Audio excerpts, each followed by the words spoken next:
ആത്മീയരായ ദൈവമക്കൾ പ്രാർത്ഥനയിൽ സമയം ചെലവഴിക്കുമ്പോൾ ദൈവത്തോട് പ്രാർത്ഥിക്കുന്ന ഒരു പ്രധാനപ്പെട്ട വിഷയമാണ് ദേശത്തും സഭയിലും വ്യക്തികളിലും ഒരു ഉണർവ് ഉണ്ടാകണം എന്നുള്ളത്. അങ്ങനെ പ്രതീക്ഷിക്കുന്നത് കൊണ്ട് തെറ്റൊന്നുമില്ല. ആഗ്രഹിക്കുന്നതും പ്രാർത്ഥിക്കുന്നതും ഏറ്റവും നല്ലത് തന്നെയാണ്.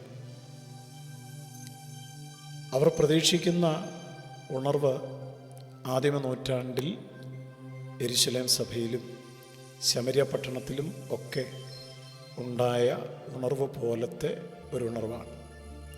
ഫിലിപ്പോസ് ശമര്യ പട്ടണത്തിൽ ക്രിസ്തുവിനെ പ്രസംഗിച്ചപ്പോൾ അശുദ്ധാത്മാക്കൾ ബാധിച്ച പലരിൽ നിന്നും അവ ഉറക്കെ നിലവിളിച്ചുകൊണ്ട് പുറപ്പെട്ടു പോയതും അനേകം പക്ഷപാതക്കാരും മുടന്തരും സൗഖ്യം പ്രാപിച്ചതും അങ്ങനെ ആ പട്ടണത്തിൽ വളരെ സന്തോഷം ഉണ്ടായതും ഒക്കെ അപ്പോസ്തല പ്രവൃത്തി 8-ാം അധ്യായത്തിൽ രേഖപ്പെടുത്തിയിട്ടുണ്ട്.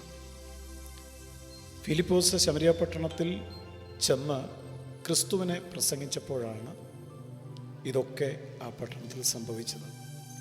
ശമര്യ പട്ടണത്തിൽ മാത്രമല്ല, യെരുശലേം പട്ടണത്തിലും അവിടുത്തെ സഭയിലും കൂട്ടമായിട്ടാണ് പരിശുദ്ധാത്മ പ്രവർത്തനത്താൽ പാപബോധമുണ്ടായ ജനം ഞങ്ങൾ എന്തു ചെയ്യണം എന്ന് ചോദിച്ചുകൊണ്ട് ദൈവത്തിൻ്റെ സന്നിധിയിൽ നിലവിളിക്കുവാൻ ആരംഭിച്ചത്.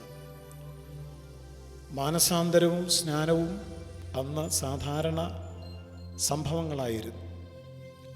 അങ്ങനെയൊരു അനുഭവം വാസ്തവത്തിൽ ആത്മീയരായിട്ടുള്ള പ്രാർത്ഥിക്കുന്ന ദൈവമക്കൾ പ്രതീക്ഷിക്കുന്ന ഒരു കാര്യമാണ്. യഥാർത്ഥ ഉണർവിൽ എന്തൊക്കെ സംഭവിക്കണം എന്നുള്ളത് ദൈവദിനം പഠിക്കുന്നവർക്ക് മനസ്സിലാകും. ഉണർവിന് ചാൾസ് ഫിന്നി എന്ന ദൈവദാസൻ നൽകിയ നിർവചനം ഇങ്ങനെയാണ്: വിശ്വാസികൾ തങ്ങളുടെ ആദ്യ സ്നേഹത്തിലേക്ക് യഥാസ്ഥാനപ്പെടുകയും അതുനിമിത്തം പാപികൾ മാനസാന്തരപ്പെടുകയും ചെയ്യുന്നതാണ് ആത്മീയ ഉണർവ് എന്ന് പറയുന്നത്. അപ്പോൾ ഉണർവിൻ്റെ ആരംഭം വിശ്വാസികളിൽ നിന്നായിരിക്കണം. ഉണർവിൻ്റെ തുടക്കം വിശ്വാസികളിൽ നിന്നാണ്. വിശ്വാസികൾ ദൈവത്തോടുള്ള അവരുടെ ആദ്യ സ്നേഹത്തിലേക്ക് തിരിച്ചു വരുവാൻ തുടങ്ങുന്നത് ഉണർവിൻ്റെ അടയാളമാണ്. ഇന്ന് വാസ്തവത്തിൽ ദൈവത്തെ സ്നേഹിക്കുന്നവരുടെ എണ്ണം കുറഞ്ഞു പോകുന്നു എന്നുള്ളതല്ല യാഥാർത്ഥ്യം. ദൈവത്തിൻ്റെ സ്നേഹം, ദൈവത്തെ സ്നേഹിക്കേണ്ടുന്ന സമയം, ദൈവസ്നേഹത്താൽ നിർബന്ധിക്കപ്പെട്ട് ചെയ്യേണ്ട കാര്യങ്ങൾ, ഇതൊക്കെ അന്യപ്പെട്ടു പോകുന്നു എന്നുള്ള ആശങ്ക ആത്മീയരായ അനേകർക്കുണ്ട്. ഹൃദയനൊമ്പരത്തോടുകൂടിയുള്ള പ്രാർത്ഥനയും എല്ലാ രഹസ്യ പാവങ്ങളും ഉപേക്ഷിച്ച് ദൈവത്തെങ്കിലേക്ക് തിരിയുന്ന മനോഭാവവും ഉണർവ് ഉണ്ടാകുമ്പോൾ സംഭവിക്കുന്ന കാര്യങ്ങളാണ്.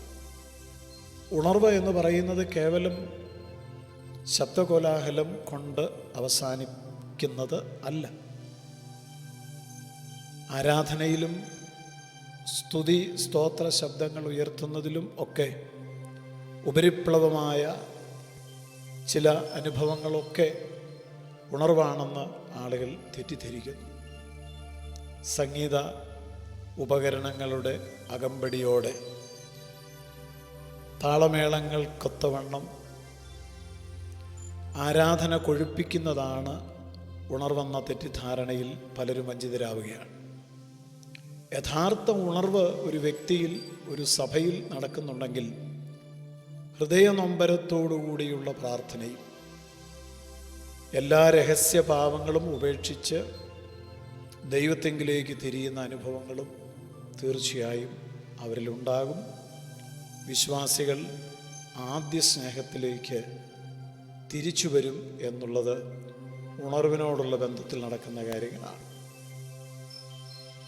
പരിശുദ്ധാത്മാവിനും പരിശുദ്ധാത്മാവിൻ്റെ പ്രവർത്തനങ്ങൾക്കും തീർച്ചയായും അവിടെ സ്വാതന്ത്ര്യം ഉണ്ടാകും. അത് ദൃശ്യമായ നിലയിൽ കാണുവാൻ സാധിക്കും എന്നുള്ളത് അപ്പോസ്തല പ്രവൃത്തിയിൽ നടന്ന ഉണർവുകൾ പഠിക്കുമ്പോൾ, അതിനുശേഷം ലോകത്തിൻ്റെ പല ഭാഗങ്ങളിൽ നടന്ന ഉണർവുകൾ പഠിക്കുമ്പോൾ നമുക്ക് മനസ്സിലാവും. 1904 ഒടുവിലത്തെ മാസങ്ങളിലായിരുന്നു പ്രശസ്തമായ വെയിൽസിലെ ഉണർവ്. ഭാരതത്തിൽ പൂനെയിൽ പണ്ഡിറ്റ് രമാഭായിയുടെ മുക്തി മിഷനിൽ ഉണർവ് ആരംഭിച്ചത് 1905 ഈ സന്ദർഭങ്ങളിൽ ഒക്കെ അവിടെ നടന്ന അനുതാപവും മാനസാന്തരവും ഏറ്റുപറച്ചിലും കരച്ചിലും നിലവിളിയും ദൈവത്തിങ്കിലേക്ക് ആളുകൾ തിരിഞ്ഞതുമൊക്കെ ഉണർവിൻ്റെ നിലനിൽക്കുന്ന ഫലങ്ങളാണ്. അതുകൊണ്ട് തീർച്ചയായും അങ്ങനെയുള്ള ഒരു ഉണർവിൻ്റെ കാലത്തിലേക്ക് നമുക്കും പോകുവാൻ കഴിയും എന്നുള്ള പ്രതീക്ഷയോടുകൂടെ നാമും പ്രാർത്ഥിക്കേണ്ടതാണ്. ആദിമ നൂറ്റാണ്ടിലെ അനുഭവങ്ങൾ വീണ്ടും ദൈവം നമ്മുടെ കാലഘട്ടത്തിൽ ചെയ്യട്ടെ. യഥാർത്ഥ ഉണർവ് പരിശുദ്ധാത്മാവ് നമ്മുടെ നടുവിൽ നൽകട്ടെ എന്ന് നമുക്ക് പ്രാർത്ഥിക്കാം.